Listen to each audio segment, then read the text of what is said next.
All right. Maybe don't be so live. loud. We are live. We are live, Harri. Hi, Jordan. Great Hello. to see you. Good to see you. Yay. So I'm Ching Juhl. I am in New York City. And Harri and Jordan O'Kelley, where are you? We're Los Angeles. Yay! Sunny place. Beautiful, sunny Los Angeles. It's a little hot out, actually. Yeah. Oh, yeah, it is hot. Oh, okay. Sorry, don't mean to rub it in. Yeah. So, I've been doing this interview since March 2020 when COVID lockdown started. And so today is, I think, episode 135. And welcome. And Harri James O'Kelley. Let me read just a short biography. The longer version is in the description below. All right. So Harri James O'Kelley is a former actress turned script supervisor turned writer director. She has written and directed a feature film, 4 award-winning shorts, and now her first documentary, O'Kelley Legends, to E Behind the Scenes. Welcome, Harri. Thank you. You're very welcome. And below me and below Kelly, that is Jordan O'Kelley, who is a 16-year-old college junior at Cal State LA's early entrance program, where he is he's majoring in physics and journalism. Diagnosed with autism at 4 years old and identified as gifted at age 10, Jordan has become an advocate for 2E, meaning twice exceptional education. Thank you so much, and I'm really happy to see you. So, Harri and Jordan, how did we meet? It was awesome. We met at a film festival, and it was just amazing to meet you because you're such a force of nature. And we were both at the opening nights. All three of us actually were at the opening night of the Awareness Festival in Los Angeles a couple of weeks ago. And it was very exciting, and we didn't know what to expect. I think that was the first time we showed our film, definitely. Was it the first time you showed your film? Yeah, first time showing in the big theater. Just, there's nothing like it. And we were both filmmakers sitting near each other, watching another filmmaker experience what we were going to experience. And it was pretty exciting. And that's how we met. And it was just, I'll never forget it. It was so awesome. I still remember you actually was so warm. You reached out and we exchanged our contacts, right? And we sat in the same row, with one seat in between us. And that was like the beginning of the 11 days or 10 days of festival. Yeah. So congratulations, Jordan, your film won. Tell us what'd you win? We won I believe the most uplifting film award at the Awareness Film Festival. So that was pretty cool. Being completely honest, there were some really professionally made and impactful films there. So I honestly didn't really expect to come away from that festival with any major awards, but here we are. Thank you. Thank you so much. So how does it feel when your film was shown on a huge screen? How did you feel, Jordan? Well, I mean, it's less my film. It's more the baby of my mom and my dad and actually my sister. I just starred in it effectively.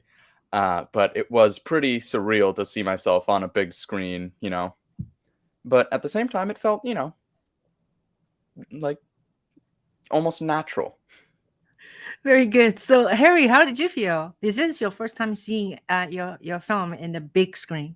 I think it was really overwhelming, I have to say. I mean, you go from, especially with COVID, we I don't know if did you do your film? You did your film kind of around the editing and everything during COVID. Right. So it's pretty much a once in a lifetime. Hopefully this isn't going to happen again. Where you're just kind of so in isolation and you're creating, and it's just a little different. The collaborative process isn't as collaborative as it would have been, I think. So by the time you come out of the cocoon of editing, and ours was very much like a family, it was like a home movie that we extended into something bigger in a sense, because it was very personal. And so to take that personal little film that we had watched come along on a small screen to actually just be blasted out on this huge screen, everything just was so overwhelming. Tell us a little bit a synopsis of the film in a short version.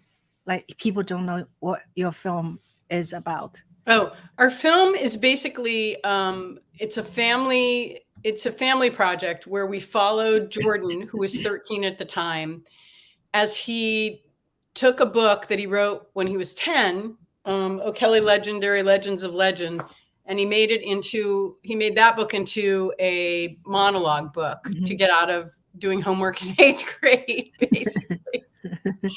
And we wanted to take that book of monologues and create a show that would be a fundraiser for an organization that we got a lot from. And doing this project, bringing in mentors, having family, friends help, things like that, we realized that we should film it because other families might benefit from it. And that's how it started. We never thought it was going to be a movie. We only thought we were just filming like, okay, here's how you do this and here's how you do that. And then once we kind of got to the end of it, we were like, oh, we should just make this into a documentary. So who mainly did documenting it with a camera? Is that you or someone else? We had about 5 different people filming. I did a lot of it. Our DP, Michael Callio, did a lot of it. My husband did a lot of it. Friends would maybe pick up a camera here and there or a phone. So it was mostly, done through our DP, our direct, our DP was Michael Callio. And so he had the cameras and he basically was documenting us because we were the subjects, but at the same time, we were parents that were creating this event with our son. So it all kind of mixed in together at some point. Yeah. So yeah, very good. Now, how about Jordan? The whole film is based on your book, right? Right. So tell us a little bit about other than you want to skip homework. So how long does it take you to write the book? And at the very beginning, from beginning to the end, is it a long process or is it very easy for you to just write a book in a very short time? Well, that book in particular, I wrote in 4th grade over the course of an entire year, which I know some authors are like, whoa, a year. But, it's a short book and I was in 4th grade, so that's probably not a very good gauge for nowadays. But I do find it, to kind of answer your question, I find it easy to, once I get started, in snowballing, I can write for days in a day. It's just a matter of getting started, which usually takes days. Do you have the book around right now? Well, I have the cut down version that we used in the movie. Do you mind read us just a very short excerpt? Sure. I'll read you the back. That sound good? Yeah, sure. It says, "Dear reader, I've adapted my first book, O'Kelley Legendary Legends of Legend, into this book of monologues because I still hate doing homework." Oh, by the way, I got out of homework in 4th grade by writing a book. "My name is Jordan, and I'm a twice exceptional, or 2E, student. Through these funny stories about my family, I hope to shed some light on what it is like growing up 2E, gifted with, in this case, autism and dysgraphia. The process of producing this show with my classmates as a fundraising performance for SENG, SENG, supporting the emotional needs of the gifted, was the highlight of my 8th grade year. And I hope you'll have fun performing these monologues in drama class, at a play, or as a community fundraiser. I hope you decide to buy this book, and not the one next to it, and help me spread the word about 2E education. Thanks for at least reading the back cover. Sincerely, Jordan O'Kelley." Thank you. Raise the book so people can see it. Oh, yes. Yeah. All right. So hold on one second. Hold on one second. Wait. I'm gonna make it closer. Okay, go a little closer to you. Yeah, great. So where can people get the book? Amazon. Amazon. Okay, great. So they can just like type in Jordan O'Kelley, right? Well, I think you'll probably have, because there's probably 100 Jordan O'Kelleys on Amazon. You'll probably have to type in the ultra convoluted title, O'Kelley Okay. Legends. Oh, wait, it's inverted. O'Kelley. O'Kelley Legends Monologues, or How I Got Out of Homework in 8th Okay. grade. Great. by Okay. Jordan O'Kelley. Yeah. So that's great. So I have not aware of the word 2E. So can you, Harri, elaborate on that? I think Jordan can talk about it. Jordan? He basically gets out there and talks about being twice exceptional and what neurodiverse is. He I'm a mom that has a kid that has that, but I think he's experienced it. He lives it, and so he knows. Sure. I mean, I can talk about it all day long, but what's Sure, your you can talk about experience? it all day long. Yeah, educate me. What is 2E? Yeah, so 2E means twice exceptional, as was stated before. And that's when you are gifted, like academically gifted usually, is what is classified. They have gifted programs in schools and stuff. So when you're gifted like that, and then when you also have a disability, some sort could be, or rather, neurological disability of some sort. So that could be autism, OCD, ADHD, dysgraphia. And the deal with 2E people is oftentimes when people see them, they think, oh, this person has a disability, put them in the special ed class. And the fact that they're gifted or have the potential to, kind of accelerate or, they don't have to go at the same pace as everyone else, kind of gets swept under the rug or, gets ignored because people don't really see that. They only see they can't pay attention in class. Oh, they're hyperactive. Oh, they have OCD or something like that.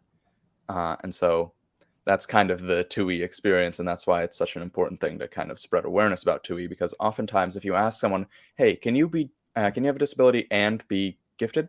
They'll say no. And that is incorrect. Very good. So is this, what do you call, method, or do you call this is a, what do you call, research, or what the other title for this? Like how do people know this? Are there institutions they can find out, or they just research online? Like how does parents learn, like if their child diagnosed as autism, but in the meantime also is 2E? Like how would you tell other parents what kind of symptom you look for? Are there tests for that? I mean, you'll probably know pretty easily if your kid has a disability. And it's just a matter of getting them gifted tested and then getting them gifted tested again and again, because people probably, when you're taking the gifted test, like I personally had a misunderstanding when I was taking the gifted test because my literal thinking, they said, my mom said, okay, make sure you get every question right on the gifted test. And so I said, okay. And I took 15 minutes per question because I wanted to make sure I got every single one of them right. Yeah. I didn't necessarily have to take 15 minutes per question, but I really, really, really double, triple, mega checked my answers. Yeah. And so I was not identified as gifted in that case. So you just have to, if you think your kid is gifted, get in there, because there's a good chance they are. Yeah. Very interesting. So yeah. So Yeah. just to tell you, it was one of those things where this is great because it's all about communication.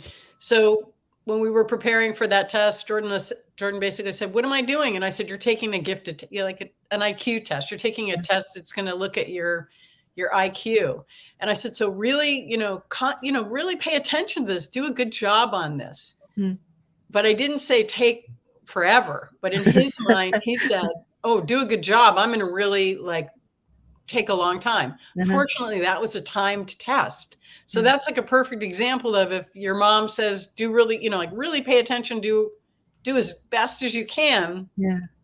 They might, if they're not familiar with taking tests where they need to get the answers done at a certain period of time, take an exceptionally long time on a test. So in that particular test, he was dinged by how long it took, but he got like a 99%. What he did was what he did. So that's kind of an example of how when you have a twice exceptional child, sometimes they don't test as well as maybe a straight up gifted person. I see. So their test scores can be, misunderstood. Yeah. There's different parts of tests. So you really need to look at some of these measurements, there's maybe 5 different parts of the test, and then they lump the tests together and they give you a final score. Where if you separate these different sections of a test, you might have a kid that's got 99, 99, 99, and then maybe a 26 in something and a 98 in something else. But because they have a 26 in a processing speed, it could totally bring the whole score down. This happened more with Rachel when we were testing Rachel with the public school system's gifted testing.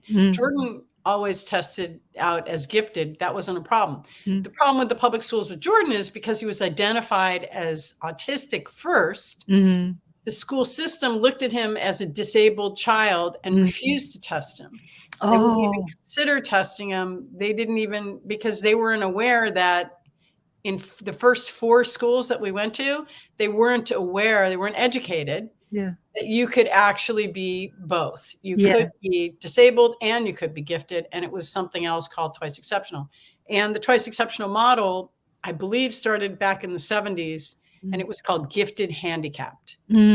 So this has been around, and it's definitely a model. It's a strength-based, I would believe it falls in now being called strength-based model, but unfortunately public schools are what are called full inclusion. Right. So it's a totally different model. So what we have found, and Jordan can talk to this, is that in all of our frustrations with educating a twice exceptional student, in our experience, and of course this is a disclaimer, everything that we're talking about is just what we know. It's just our experience. We're not, it's not going to work for everyone. And we're not saying that if you do what we did, your child will skip high school like Jordan did and go right into college. I mean, that's, that's just Neither Jordan. of us has a doctorate yet. Yeah.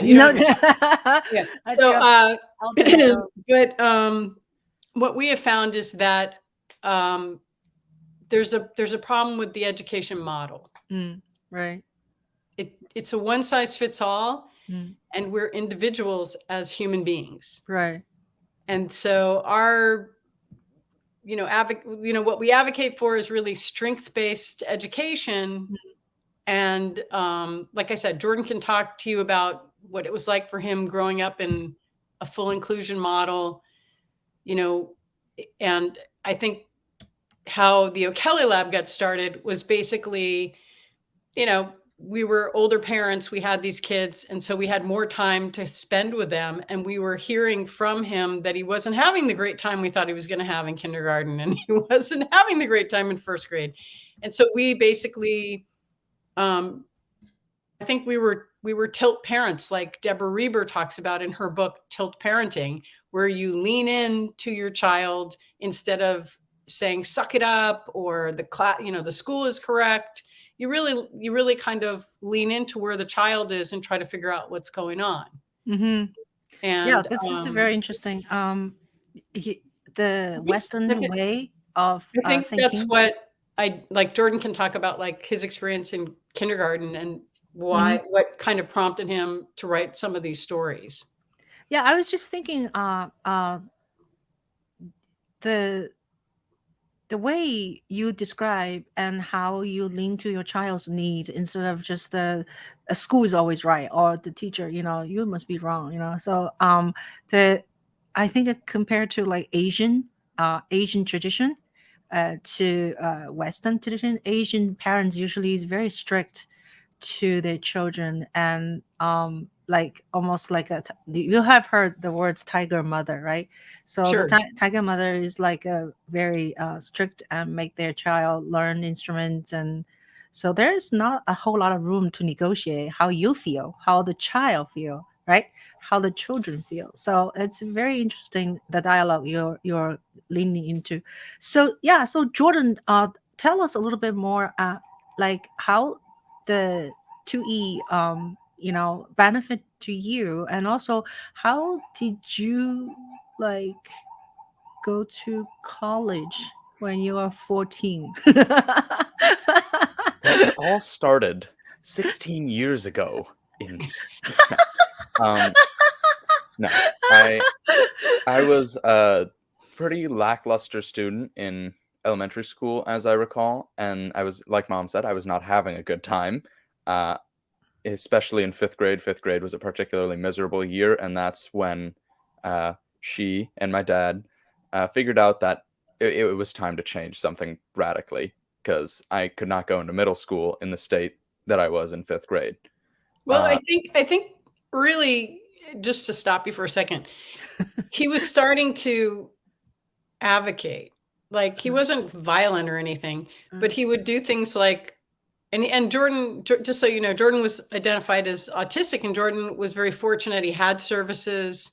We fought for all those things. He had a full-time aide. He had pretty much the best package that you could ever have in any public school, and it still wasn't working. So there was, you know what I mean? So we'd already gone through 5 different schools. We thought it was a teacher problem. We thought it was a school problem. We thought it was, then we moved, we had a tutor for him for assisted technology, even when the school said he didn't need it. We knew he needed it, and we gave it to him in 2nd grade. So we did a lot of interventions that the school said he didn't need. And even with that, we could see that he was still not angry, but he was right, really. He was a problem solver, and he was seeing things that when he would describe them to us, we really felt like he was right. And so it was really that friction where you're going up against this giant school district all the time, because you're fighting this fight because you really believe your kid is right. And so one of the examples is he had a situation in school in 5th grade.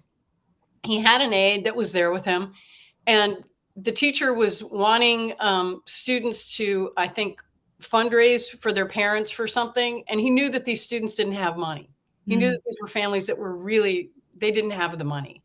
And he was so angry that the teacher was wasting education time, kind of making these students write letters to their parents about giving money, I think, to something that they were doing at the school. So he walked out. So he wasn't violent or anything. He just went, I've had enough. And he left. He left the class, and the aide had to follow him. And so when, you're brought up in the principal's office, and there are things like that are happening within these huge kind of protocols and systems that just don't make sense to someone. We knew, okay, that system is not going to work. So we started looking for another education model.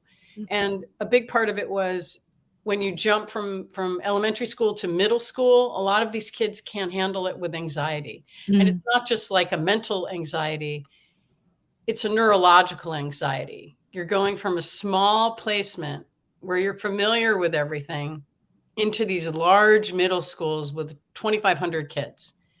And what we know now is that Jordan has something called face blindness.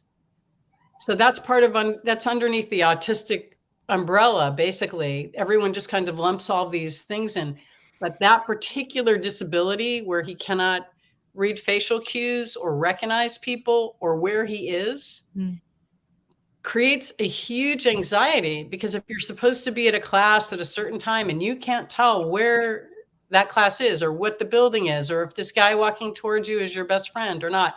So there were disabilities like that were not identified. Were making the decision for Jordan to say to us, I can't go to a big middle school. But like I said, we didn't find that out until probably 4 years later, what exactly was going on. We just listened to him and said, okay, we get it, buddy. You can't go there. Let's find something else that you feel comfortable with. And we were lucky enough to find an amazing school here in Los Angeles. It was very expensive. We had to mortgage our house basically. Oh my God. Because the school district, it's very hard to get funding for these types of placements. The school district says they can handle your kid. And so it's constantly a fight. So then once we pulled Jordan from that middle school placement, and like I said, we had felt like we had exhausted everything that our school district could really give us. They were giving us OT. They were giving us speech. They were giving us social skills services. They were giving us a full-time aide. And it wasn't really helpful, making Jordan the independent individual that we wanted him to be for life.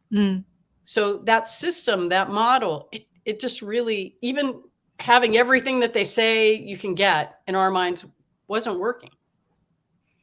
So by figuring out by yourselves, now do you think you can educate other parents or children, or are you making impact? Is that what your O'Kelley Lab is about? Tell us a little bit about O'Kelley Lab. I think the O'Kelley Lab started with that feeling that it's you against the world. So when Jordan came home from school in kindergarten and said, I'm not doing it anymore. And I had just, I was dealing with, like every mom, attachment issues of, oh my gosh, I just left my 5-year-old at school. What, like, this is so crazy, and then to have him come back and go, this doesn't work. At first I thought, oh, it's, he's leaving home, whatever. And then he started to explain how he was looking at the behavior chart within the classroom. And he was seeing things. He was very sensitive because he was gifted, but I didn't realize that. And because we were looking at him through the lens of he's autistic in a kindergarten class. But honestly, he was empathetic. He was seeing that kids were getting in trouble for not being able to sit still and were losing their recess. And they were getting their names written on the board. And then they would cry because the teacher was saying they were going to call their parents. And so he was picking up all of these things that Howard Gardner basically talks about in the gifted model. But like I said, as a parent, we hadn't identified him as gifted. The school district was telling us that he couldn't be gifted. And he was identified as this kid that needed to maybe even go to a different school. They were trying to kick him out of that particular school, actually, at that point. So he came home and he said, I'm not doing this behavior chart anymore. And he went into his room and he came out and he wound up making this chart of his own, which turned out, it was just this little scratched piece of paper, but he had a whole system that he figured out that was much better. He was already problem solving how he could create a behavior chart for kids that would not make them cry, but get them motivated to do their best. So it started there. And so when you have a kid that does that and the school isn't acknowledging it, the school wouldn't do it at that point. The teacher said she would take him off the other behavior chart because it was causing too much anxiety, but she put his name up on the board. So he was written on the board like he's being bad every day because he wasn't on her chart. So it's just different ways where you can be more positive and supportive. So I think in that respect, I was like, all right, the school isn't going to support him. We're going to start a website called Jordan's Ideas. And we're just going to acknowledge his ideas, because it's not that his ideas are bad. They're just not supported by that school.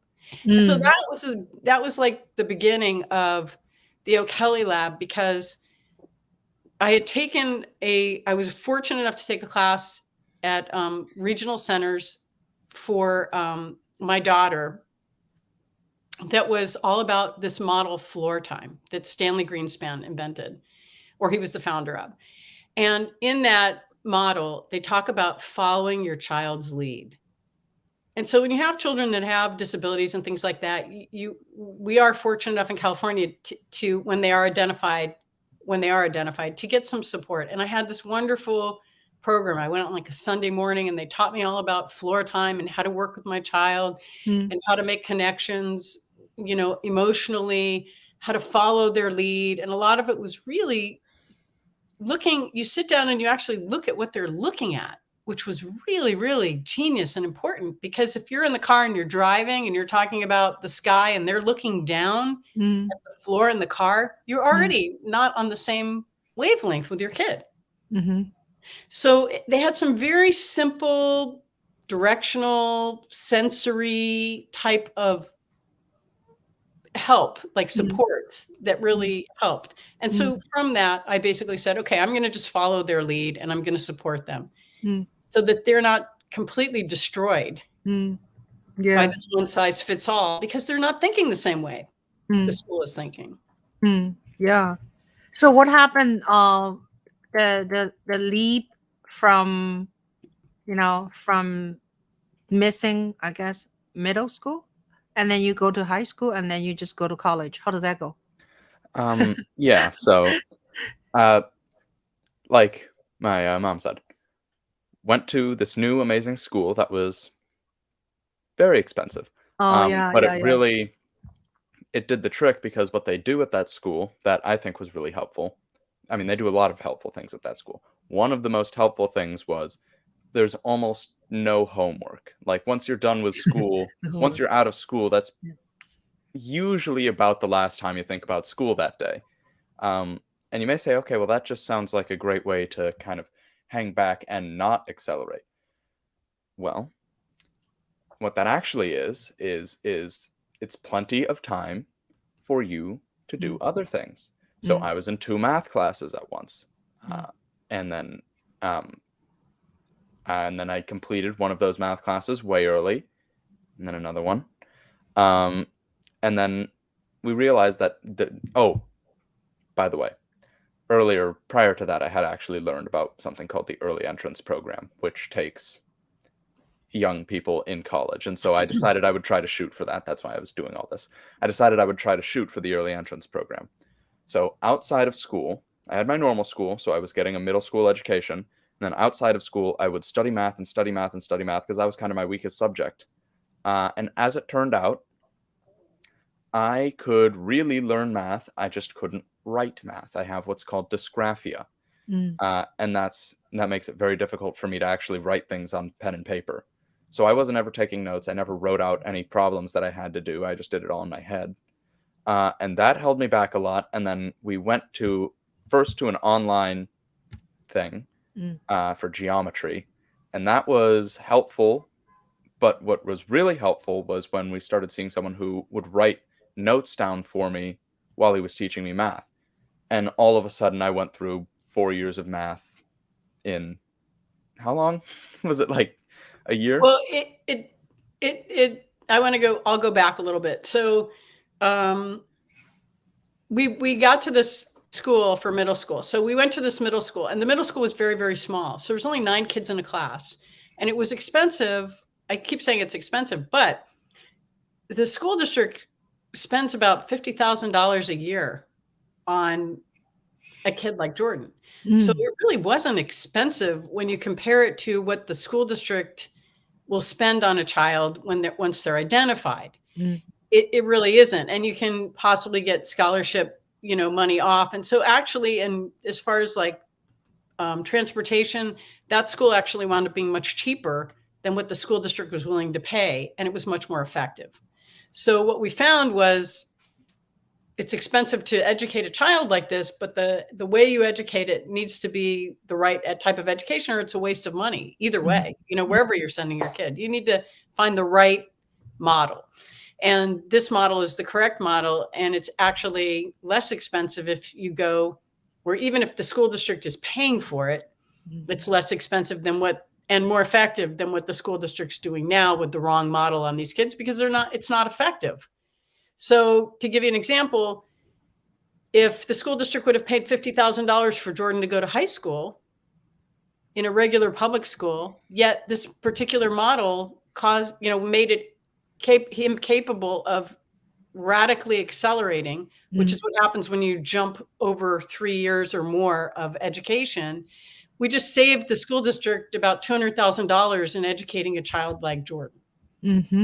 So instead of them, getting maybe $10,000 or $12,000 a student to educate a student like in a like keeping them back in a high school setting or whatever.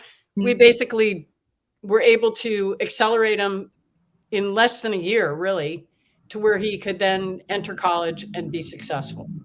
Mm. Once he was in college, he could actually get the accommodations Mm. that he needed. Mm.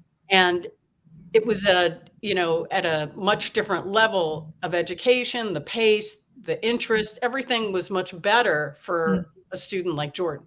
Mm. So that's where we basically, got around to, and why at the beginning of COVID, Jordan did a post called 2E Like Me, Mm. because it all kind of was making sense to him that we should change this education model. It should be a strength-based model. And his thinking was, because he found success in going into an early entrance program at his college, because in an early entrance program, because kids are going in as young as 12, they're living at home.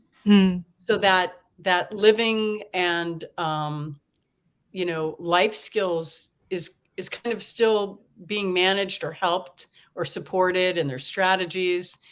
And the programs that are twice exceptional programs, that are early entrance programs that are at these colleges, they focus on all these other skills because the kids are so young, and they're also insulated. They're in their own groups. So they do a summer program, and then after the summer program, they pick 25 or 30 kids to go into this program. So they're socially connected. They do a lot of team building. They do a lot of executive function. They really educate them on the campus. They do everything that every kid that goes into a college setting should have. They do it because they're young, and they want to have them be supported because they're young and they're going into this college environment. So something like that for a twice exceptional student is amazing. So Jordan went into this strength-based model for middle school, which is probably the toughest time for any of these kids with all the transitions. Any kids that have any anxiety or any kind of disability or kind of, neurodiversity, where they're maybe smart in one area but weak in social or vice versa. So he went into this environment and was exposed to a different model, and realized that he didn't have to continue in a public school model. Number one. Number two, he then was exposed to an accelerated model. So the twice exceptional model was more of a strength-based, but the accelerated model was a different model that we saw at this open house for the early entrance program. So a big part of it is to expose them. And then he came up with a plan where he was going to be able to figure out exactly what he needed to be able to be ready to apply for this program, any course that he needed to take, or what he needed to do on the side with a tutor. Are they very popular, this method of education? Any other states implementing? There's about 5 early entrance programs. They're all in colleges. They're like within colleges. I think Washington State has one. I'm trying to think of the other ones, but I think there's about 5 of them that take kids as young as 12. Wow. So Jordan, was it difficult for you to choose your major? You're now majoring 2 things, in physics and journalism. They seem very different, right? So tell us a little bit your decision of choose these 2 majors. Well, I've always wanted to go into physics. I just find it the most interesting thing in the world. But when you actually get to college, and you actually have to make that decision, it is difficult. It's difficult to say, okay, I've always wanted to do this, but will I want to do this in 10 years or 20 years or 50 years? I'm going to go ahead and make a guess, yes, with the physics. Journalism. See, here's the thing. I love film and film criticism and analyzing films. It's wonderful. And so I would love to have majored in film, except Cal State LA did not have film, like an art of film type thing. They had film production, which is a great major in itself if you want to make movies. But I'm not so interested in making movies as, appreciating them. And they didn't really have much of a major for that. So I went ahead and went with journalism because, as it turns out, if you want to get a gig as a film critic, the New York Times cares more about journalism than a film degree. And to answer your question from earlier in a kind of short, concise way about how I actually made the leap, went to a new school. It was really good for me. I was able to work outside of class. I got ahead outside of class. I applied to this program called the Early Entrance Program, or EAP. And I got into Cal State LA that way. And I did not ever go to a year of high school. That's the long and short of it. Awesome. Yeah. Now I wanted to ask you about what is this SENG you're supposed to raise fund? At the very beginning, the purpose of writing the book is to try to fundraising for this organization. So tell us a little bit about that. So SENG is supporting the emotional needs of the gifted, and they are a wonderful... You asked earlier about how a parent might learn that their child is 2E. SENG is how. They have so many resources for parents and educators and researchers. And they're an organization that's kind of dedicated to spreading awareness about the whole gifted thing and the 2E thing. And I happened to meet their founder shortly before he passed away. And that little meeting, that kind of, intertwining of fate or whatever, is me to do what I did in the movie. Are they Los Angeles based, or is it a state based, or is it a national organization? Like other people in other states, could they get into their website or something? It's a national organization. Okay. And yeah. Mm-hmm. That's great. Yeah. So now tell us, Jordan, you're a junior, right? You still have a few years. What do you see yourself in 5 years? Well, ideally I'll be at Caltech, but if I'm being honest, it's very, very difficult to get into Caltech from a place like Cal State LA. So I'll probably end up getting into a place like Berkeley, ideally, crossing fingers. And then from there, ideally, I'll go into postdoctorate at Caltech. So in 5 years, I see myself at Berkeley, hopefully. Please. They're lucky to have you. So now you I know you are part of this writing the book and making films. Do you play music instruments? Nope. No? Okay. Nope. I should, but I don't. So what do you do for fun? Not to study.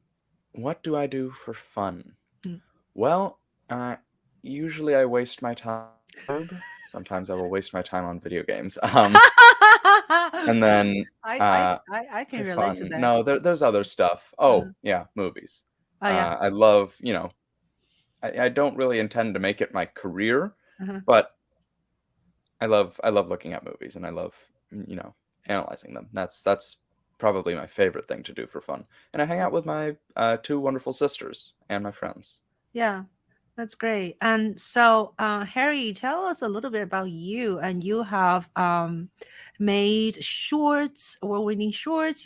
Now you made this long feature documentary, and as an actress, you've done a lot of different things. Tell us a little bit about what you were doing, and then does that mean you're still doing it, or is it because you have to be a mom to take care of all your children? That's just a lot of work. I can't imagine having. I think, well, because I came into being a parent older, I went to film school. I was an actress for a while. I've done you can look me up on IMDb. I've done a bunch of different things, but it seems like a billion years ago. And I still, will go out and act. I acted this summer in a friend's film called The Hail Mary. I have really good friends with Dan Roebuck and his wife Tammy, and they make faith-based films, and they have a channel called A Channel for Peace. And so during the summer, I was fortunate enough to go and work on their film and be in their film. And my two daughters, who are aspiring producer writers, came with me. And so it was really another adventure in mentorship where they were on the set with me. And so I think that's the greatest thing, is to get to work with your kids. So I'm really more in a role where I think at this point, I want to give back more than really be creating something, of my own career, basically. And I think that's where the O'Kelley Lab comes in. I spend a lot of time talking to parents about their children, giving ideas, solutions, problem solving. I have a lot of people that will call me and just say, my child's into this, and where should I go? Or what organization should I be looking into to help me with what's going on? And so I do a lot of just giving advice and advocacy at this point.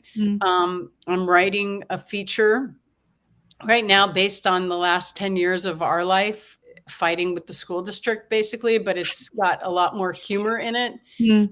I've been advocating for all of these different types of, services and things for the kids over the last 10 years. I'll speak in front of the school district about certain things. They'll go with me and speak. It's good for them to learn how to advocate for themselves, because, as parents, we're not going to be around forever, and we want to instill that in our kids. So with this film, I think it's really about having families align with what the strengths are of their children, and embracing their strengths and supporting their weaknesses. And so that's probably the biggest message that I would want people to take away from this and from what we're doing, is really just support your kids, really follow their dreams, and see what you can do to help them meet people that will help them. I mean, like, I'm a filmmaker, my husband's a filmmaker, but my son is clearly, he wants to work in space. He wants to work at NASA. So I had, I didn't know what to do with a kid like that. I had to reach out of my, little community of filmmaker people and say, who knows anything about NASA? Can anybody out there help me? This kid's talking about reflections at the museum. And, he was interested in things that I wasn't even aware of. And so I to find people like you're someone that's in music. If I have a kid that's into music, I'm going to put them with someone like you, because you'll look at them and you'll know exactly what to do with them. So I think we're given these kids sometimes, and, we're maybe not the best mentor. You can certainly be the best parent if you just lean into what they're into. And, like Deborah Eber says, tilt parenting, lean into what they're into and really try to follow their lead and find what they're interested in, and then support them in going as far as they can in that particular field. Jordan just did he just had an amazing opportunity. He just did, why don't you talk about the program you did this summer and what you're doing with that? Yeah, so this summer I managed to get into the N3 program, which you probably haven't heard of because it's actually a pilot program. Not like flying, like it's a new program. Trying. You feel like it's necessary trying program. Yeah. And it was with NASA. It's NASA's Neurodiversity Network. And so it's an internship they had going, an internship where you get to work with a NASA scientist. If you're high school age, you get to work with a NASA scientist. Oh, if you're high school age and on the autism spectrum, you get to work with a NASA scientist who will, on a project, and you get to help them for a summer. And then at the end, you get to present it to a bunch of NASA scientists. And it's a very good program, and I'm a big fan. That's great. That's great. So are you going to be into the location of NASA, which is in Florida, or it's in California? Oh, NASA's all over the place. Oh, okay. Um, Not necessarily in Florida. yeah. Okay. So yeah, it was a remote program this summer. Oh, yeah, but it was remote. You would apply, and they're going to do it again, which is amazing. And the head investigator was Dr. Lynn Kaminsky out of Sonoma State University. I think it was her brainchild. She was inspired by a student that wasn't getting an opportunity necessarily to do an internship. And this is a really valuable part of, getting into schools, colleges, and going into physics and some of these STEM education fields. And so she saw that need and I guess wrote a grant, and then NASA, amazing NASA that they are, they felt that there was a need for this. So there were supposed to be 10 applicants this summer, and they, I think, opened it to 16 or 18 students because they had so many students that they found were valuable and would really, gain from this experience. So Jordan was really lucky to get into this program, and they're going to open it up again in January. So if you're out there and you're listening and you have an autistic high school student that's into STEM education that wants to work at NASA, please look into the NASA N3 program and apply, because this might be the program that really changes your child's life. I mean, this is what, we want for our kids, is for them to be successful. And we need to find these opportunities for them where they can really shine. Very good. Very good. Yeah. So they're very fortunate. There's so many great programs out there. Yeah, for science-based project. I think art too. I mean, my son has been so many great summer festivals. Yeah, he was in it's called West Academy, Music West Music Academy in Santa Barbara this past summer. So I went to Santa Barbara for 10 days. Yeah, it's a really, really great music festival. Well, Yeah. I want to do a shout out for if you do have a neurodiverse family member, or if you're neurodiverse yourself, the Stanford Neurodiversity Project by Dr. Lawrence Fong is amazing. They just finished their summit, and it was 3 days of just phenomenal education. I know I really rely on summits and workshops, and we have on our website at the O'Kelley Lab, we have a whole resource page, and we keep adding to it because we really want to be that for families. We're not educators, we're not therapists, we're just a family. And so we are creating programs and projects that we have found that work, like Jordan's behavior chart. He made that behavior chart when he was 5. It's all positive. And then the school that he was at didn't use it that year, but we wound up using it in 2 other schools that he went to. It wound up being in IEPs that were individual education plans for students. And it really helped a lot of people. So we made that available on our website, and it's for free. So you can download that if you want to use it at home. You can, if you're a teacher, you can put it in your classroom. We have that. We have Mime as Therapy. Terry Hart, we collaborated with Terry Hart on this project and workshopped it for over a year. And then we've gone to festivals with Mime as Therapy. I've presented with Terry at the Social Thinking Providers Conference in 2018 with that, where we combined Mime with the ILAF model from Social Thinking. So we're really looking at what is around us and problem solving and trying to create just better ways. I saw the Mime program in your film, right? In your film, Yep. you really captured many of them. So tell us a little bit about what is Mime especially benefit to this group of kids that needs help, whether it's autism. I think Mime, we found it kind of by accident. Jordan was watching. He was, he got a computer when he was like 8 or 9, and we we got him a computer basically because we could see his handwriting was really bad and we wanted to move him into keyboarding. But then we found that having him be on the computer, he got into Minecraft, which was huge for sensory integration for him and really helped with him orienting his ocular motor kind of things. And he also got into VR stuff back then and was fascinated with it. So there was all these things with regulation, not just like playing video games. He wasn't into like video games, like shooter games or anything. They were really just it was a portal for him to really understand the world is what we realized. So the importance of technology for him was huge.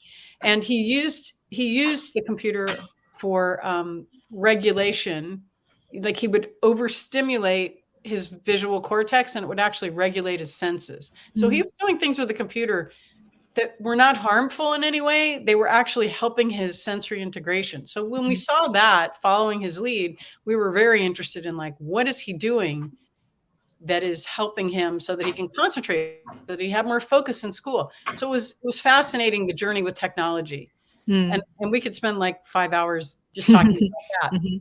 But he was watching Mime and we thought that was a little strange. Like, what is up with Mime? Mime is like, we don't talk about Mime. And then we realized later he was watching the whole body, trying to follow what was going on emotionally, looking for a context because he wasn't able to read the face. And that makes a lot of sense. So that put us on a journey with looking at nonverbal cues. And so with everybody reading, with everybody using your cell phone now, your brain is using the texting. You're getting all your information from letters and words.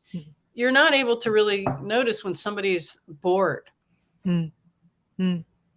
Or when someone's looking away from you and doesn't really want to. There's all this nonverbal stuff that happens. And we found that we could use Mime to help teach, model, recognize for someone that can't read when somebody's mad at them or happy with them. Interesting. So it's just a different way of reading social cues. Yeah, very interesting. The other thing is under the autistic, I just had a really great conversation with our vision therapist. We have an ophthalmologist that does vision therapy, and that's a whole different thing than just getting your eyes checked because it's really your brain and how your brain's reading everything.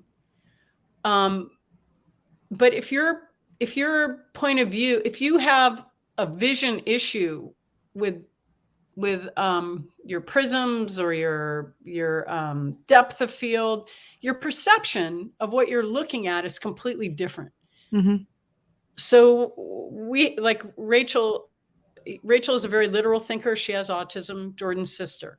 And we found out that her vision is really not like this. She doesn't see everything in the picture. Her vision is more like this. So if you do this with your hand and you're just looking at that, you're only getting the detail of the picture. You're only seeing like my glass or this part of my hand. You're really not seeing that I'm in a room and that I'm wearing black and that I have hair. And so part of this autism is really the perception and what you're seeing. And so with Mime, we can start with the detail and then expand out to the context of the situation and help a child figure out the big picture. Where a lot of children that are on, a lot of autistic or neurodiverse people, they're okay with details, but they might not get the big picture. And this it's just a different way to kind of follow and have context and build in steps what's going on. And that's what we found. So we thought this could be great for a lot of different things. And so we went down that exploration of, we could teach a kid how to maneuver in an elevator just by starting with the button. Or, and then we built it into improv. And Terry's really good at improv and we can do improv, but a lot of kids that were coming in couldn't have the process speed for improv right away. You needed to have Mime be what we call a thought bubble or like a thought step. Yeah, very interesting. I actually know someone has autism, but became very successful. He gives lecture everywhere. He is a trombone player, but he also is a professor at John Jay University in New York. His name is Stephen. The last name is just escaping me right now because I know his family. So I'll find out more about. So people have autism could have a career a good career, right? If Oh, absolutely. Sure. Mhm. There's tons of people that have autism that aren't diagnosed, that Mm, don't know they even have it, that mm, have careers, mm, and they're just quirky, or they're nerdy, or they're eccentric. I mean, mm, there's a lot of people that are just like anything. There's a cycle of, I think, when people are diagnosed. Julie Skolnick just had she has it's two. What is it? Let's Talk TUI. What's Julie's? I think that's it. It's Let's Talk TUI, and Julie Skolnick just did a wonderful program for adults, for twice exceptional adults. mm. So it's great. There's so much out there, and like I said, we're like on the journey of, learning what we're learning, and what we're about is just, being there, getting the word out, having resources. I mean, and just being a place where if people, know about us, we're just getting out there with the film, and just besides advocacy, just awareness. We just want to get out there and talk about it. Yeah.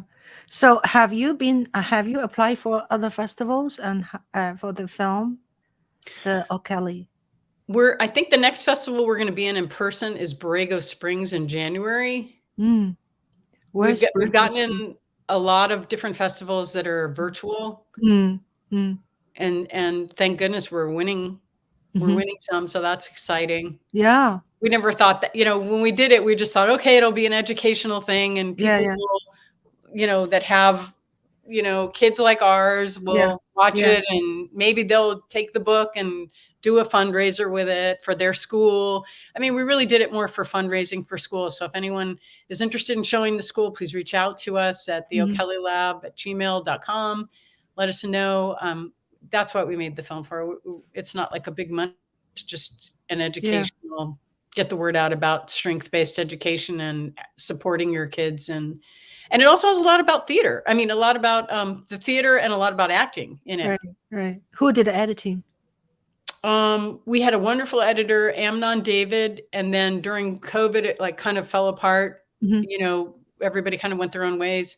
And then Brian, my husband, jumped in and finished it. But pretty much Amnon.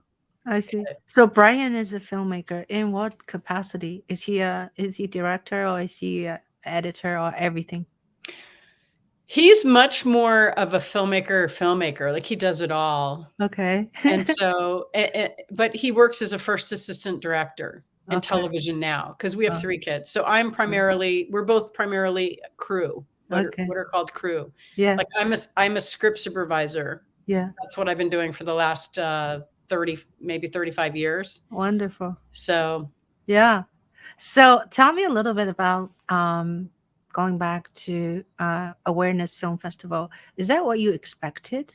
Like, what is the sort of the best feature or best 1 or 2 things make you, remembering the festival?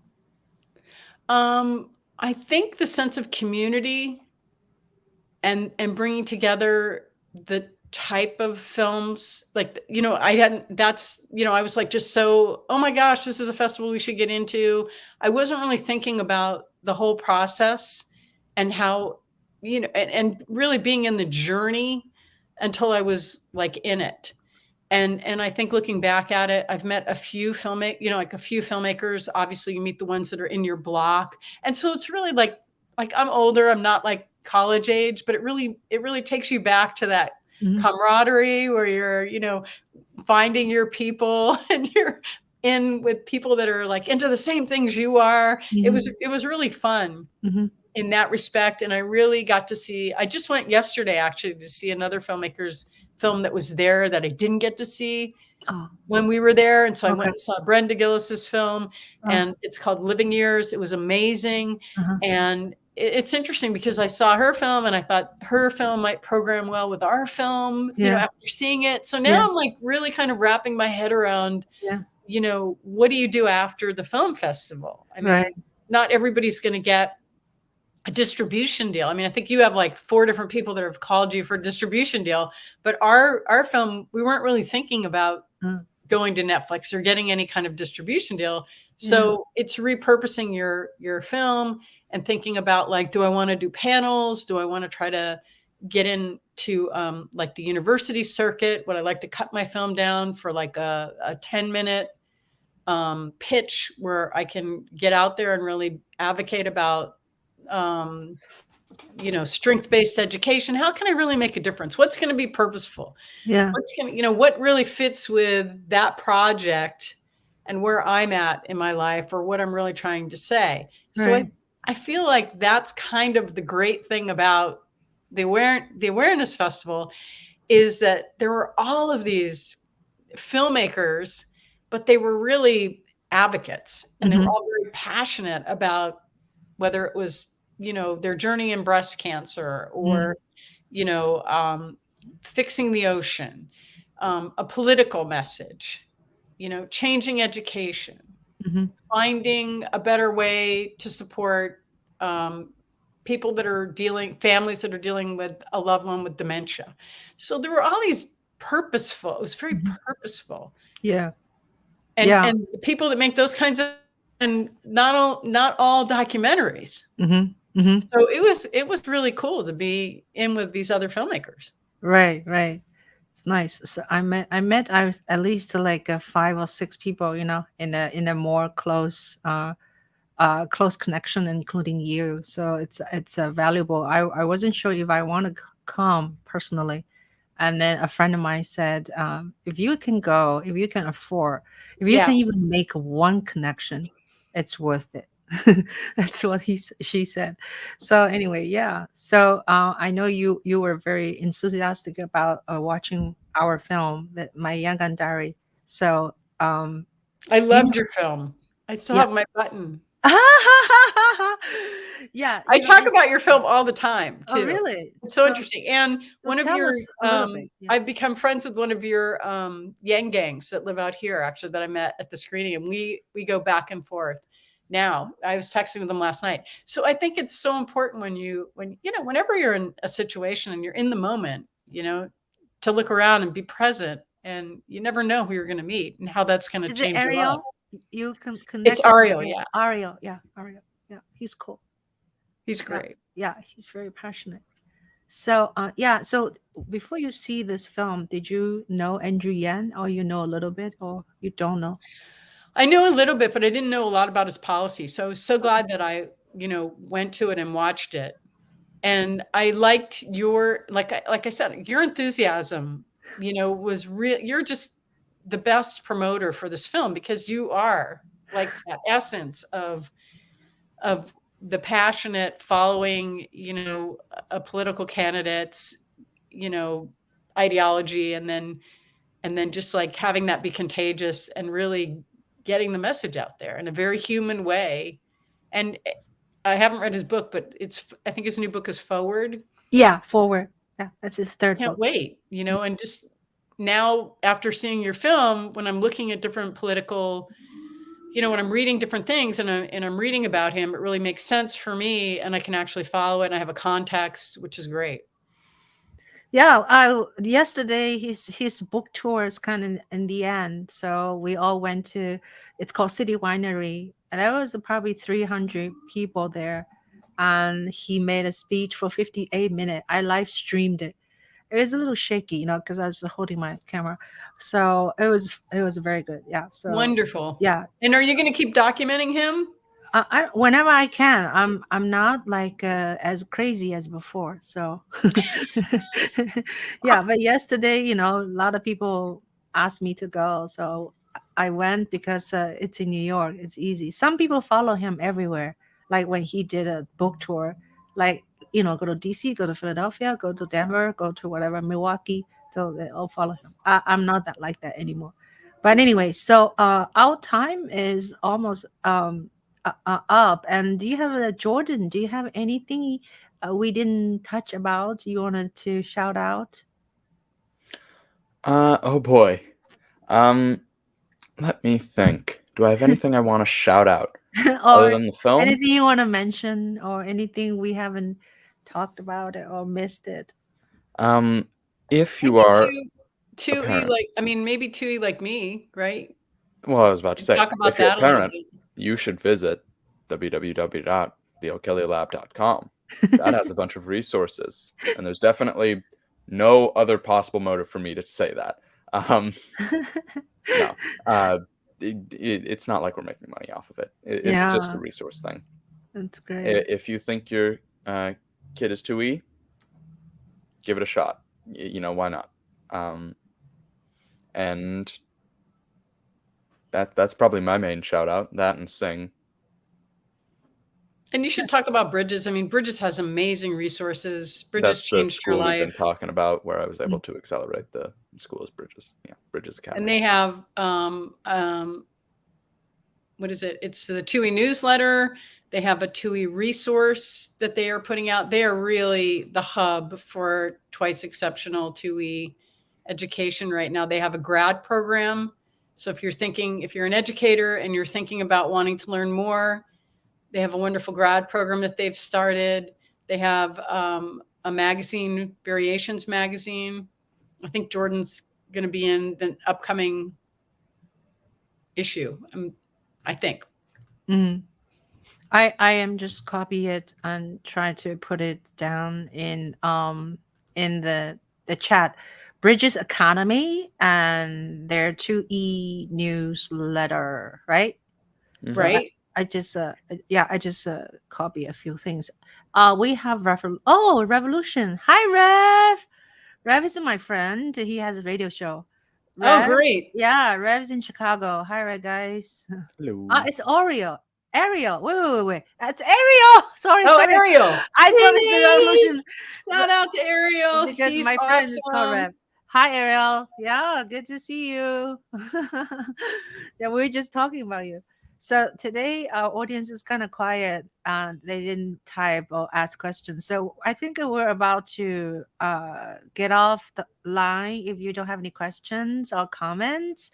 And thank you for watching us. And Harri, you have anything you want to add on before we I think wrap up? Oh, well, I just found out about a new what's the name of the new podcast that we were just looking at, Jordy?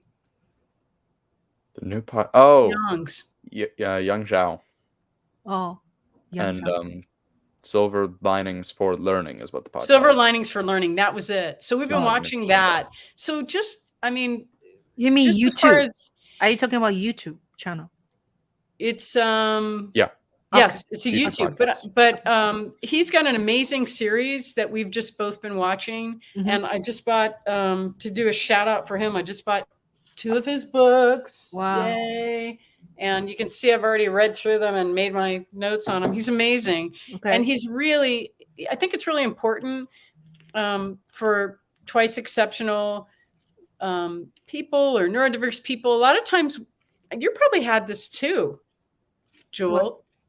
Ching, you probably had this with Juhl Media, where you're kind of an outlier sometimes. It's like everybody's going to the right and you're going to the left, and I think we really need to have people like this, like Dr. Zhao, that is really like he's doing something really different, and he's been doing it for a long time, but he started this podcast right around COVID because he saw this amazing opening to change this system that really needs to be changed. And some of the ideas and the people he has on they're just so refreshing, so inspiring. And it's just so healing, I think, for me.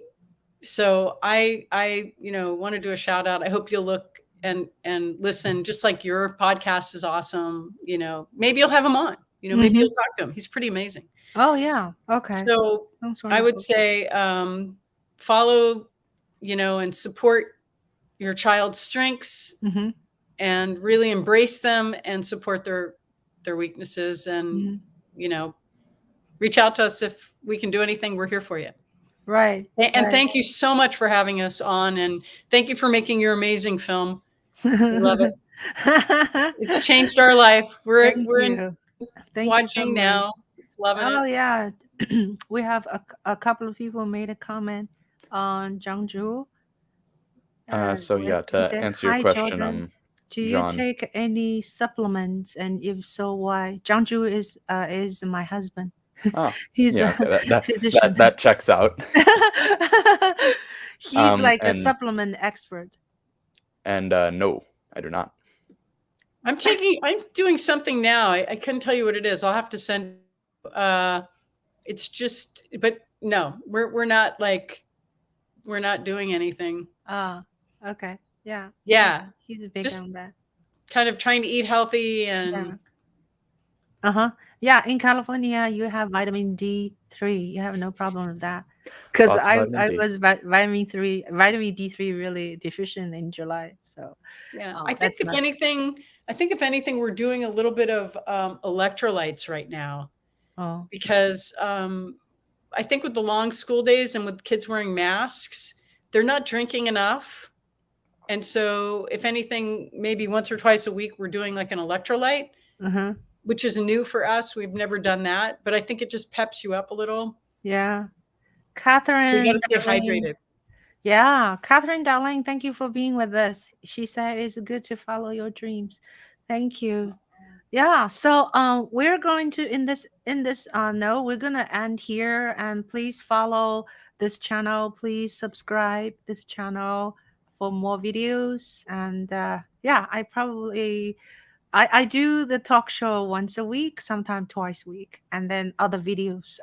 Yeah, I upload a bunch of film festival which I'm attending these days. So I interview very short interview, 1 or 2 minutes.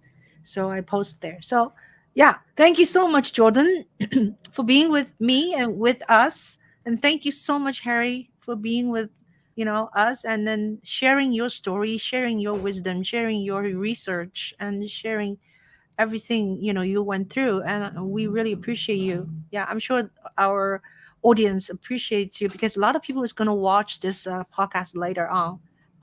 So I hope it's very useful for other people. Yeah. Thanks for doing what you're doing. You're so on it. You're so wonderful.